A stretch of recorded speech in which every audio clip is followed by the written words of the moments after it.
Hello everyone, আসসালামু আলাইকুম। Welcome to my daily blog.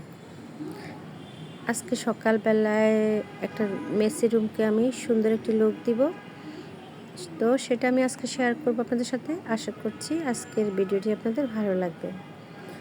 ঘুম থেকে ওঠার পর নাস্তা বানাতে চলে গিয়েছিলাম কিচেনে, যেহেতু ঘুম থেকে ওঠার পর সবার ক্ষুধা লেগে গিয়েছিল।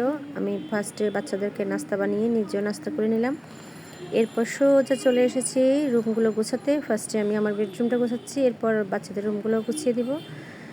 বাচ্চাদের রিডিং রুম গোছানো আছে, ওরা খাওয়া দাওয়া করে পড়াশোনা করতে বসে গেছে। আর সিয়াম হচ্ছে আমার সাথে সাথে ঘোরাঘুরি করতেছে, গল্প করতেছে। এই তো ওয়াশিং মেশিনে কাপড় যেগুলো দেওয়ার ছিল সেগুলো দিয়ে দিচ্ছে।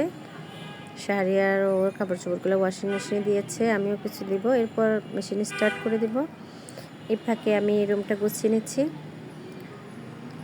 ফার্স্টে হচ্ছে আমি কিছু বারান্দা থেকে ছোটোবাবু কাপড় এনে রেখেছিল, শুকনো কাপড়, যেহেতু থেকে একটু বৃষ্টি আসতেছিল, তো বারান্দার কাপড়গুলো এনে রেখেছিল। যেহেতু আমি নাস্তা বানাচ্ছিলাম তখন বলছিলাম যে বারান্দার কিছু কাপড় ভিজে যাবে, শুকালে এগুলো নিয়ে আসো। সেগুলো আমি সরিয়ে নিচ্ছি। আর হচ্ছে বিছনা চাদর, এরপর কাঁথা যেগুলো ছিল এক্সট্রা, সেগুলোকে ভাঁজ করে আমি আমার আলমিরাতে রেখে দিচ্ছি।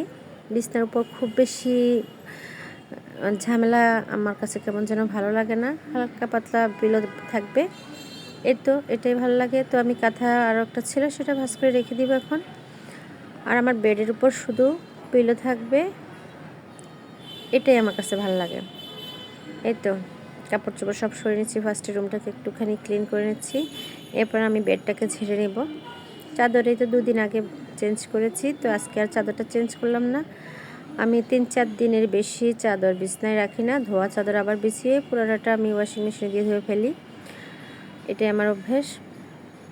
আর বিছানাটা এলোমেলো থাকলে আমার কেমন যেন অস্বস্তি কাজ করে, পুরো ঘরই এলোমেলো মনে হয়।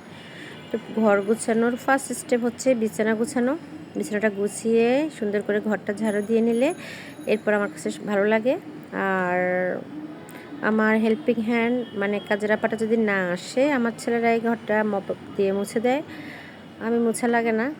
টুকটাক করে ওদেরকেও কাজ শেখাচ্ছি। আমি রান্না করার সময় ওদেরকে বলে দিই যে ঘরটা ঝাড়ু দিয়েছি বাবা, ঘরটা মুছে দাও, তো ওরা সুন্দর করে মুছে দেয়।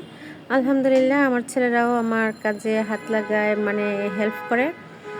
এখন যেহেতু ওরা পড়তে বসছে, আমি কিছুই বলিনি যে পড়া শেষ করো, আগে টিচারদের এসডব্লিউগুলো করে ফেলো, আমি এদিকে ঘরটা গুছিয়ে ঝাড় দিয়ে রান্না করতে চলে যাব।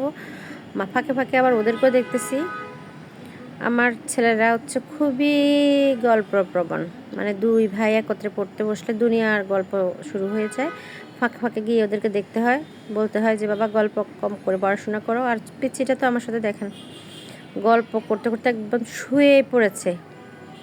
কোথা যে এত গল্প আসে, সবাই বলে ছোট ছেলে সাইমন নাকি আমার হাতের লাঠি। আসলে সত্যি তাই, আলহামদুলিল্লাহ।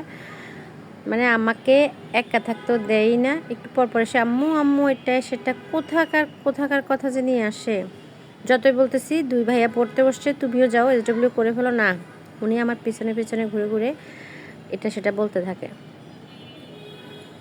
অনেক সময় সাইমনও আমার বিছানা গুছিয়ে দেয়। আলহামদুলিল্লাহ আমার ছোটো ছেলের বিছানা গোছানো আরও সুন্দর, ও সুন্দর করে গুছিয়ে ফেলে।